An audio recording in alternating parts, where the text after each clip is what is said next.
When I was a young man in my 20s, I would go camping by myself often. On this particular time, I had set up a tent in a small patch of grass not far from a creek. I was just walking to the creek with my pot to fill with water when I heard a strange squealing and went to investigate.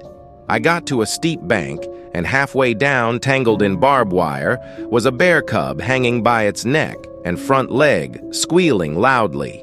I looked, and at the top of the bank was the mother, and she was in distress calling and grunt chirping, the best way I can describe the sound. My eyes met with the mother's, and I was caught off guard. I looked at her and held my arms out, palms out, fingers pointed down. I somehow knew it would be okay to help the cub. I walked up to the bear cub and held it by the scruff of the neck with one hand, and quickly unwrapped the wire with the other and set the cub on the ground and backed away. When I got far enough away to feel safe, I couldn't see the bears anymore because of the bend in the creek and the bushes. It was nearly dark, and I couldn't move my camp, so I just stayed the night.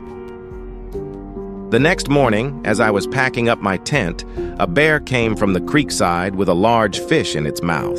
It was about 40 feet from me before I noticed it.